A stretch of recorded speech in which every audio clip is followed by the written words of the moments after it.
நமச்சிவாயன் வாழ்க, நாதன் தாள் வாழ்க, இமைப்பொழுதும் என் நெஞ்சில் நீங்காத ஆண்டாள். இதெல்லாம் பாடினதால சிவன் இருக்கான்னு அர்த்தமா? சிவனை உணர்ந்ததால இவங்க பாடினாங்க. அந்த மாதிரி நீ உணர்ந்து ஏதாவது பாடு. அதை விட்டு அவன் பாடினதை நீ போய் ஒரு லிங்கத்துக்கு முன்னாடி பாடினா உனக்கு நல்லது வந்துருமா? ஒன்னும் வர. உண்மையிலே சிவன்றது ஒரு உண்மையான சக்தி, மெய்யான என்னது, மெய்யான தன்மை, நீக்கமர நிறைந்திருக்கும் பேராற்றல். அதை உணரத்துக்கான விஷயத்தை நீ கற்றுக்க. தியானம் பண்ணு, தவம் பண்ணு, அவனை உணர ஆரம்பி. அதை விட்டு நீ எத்தனை புக்கு சிவனை பத்தி படிச்சாலும் சரி, இல்லை எத்தனை புக்கு கடவுளை பத்தி படிச்சாலும் சரி, எத்தனை மெடிடேஷன் நீ கத்துக்கிட்டாலும் சரி, பிராக்டிஸ் பண்ணாம பிரயோஜனம். எத்தனை பேர் பேசுறதை கேட்டாலும் சரி, இல்ல ஓம் நமச்சிவாய, ஓம் நமச்சிவாய, சிவாய நமக, சிவ சிவா எதனா சொல்லு, அவனுக்கு பாஷையே கிடையாது. மௌனமே மாறாத ஞானத்தில் என்ன தேவைன்னு ஜாலியா கேட்க.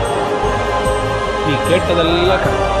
ஆனா இந்த சூட்சுமத்தை மறந்து உயிரே இறைவன், அவ்வளவுதான் சொல்ல. என்னுள் உயிராய் இருப்பது நீ என்று அறியாமல் கண்கள் காணும் காட்சிகளை கண்டும் காணத்தகாத காட்சிகளை கொண்டும் என்னை காணும் உன்னை காணாமல் காலத்தை கொன்று கழித்தேனே சிவன்.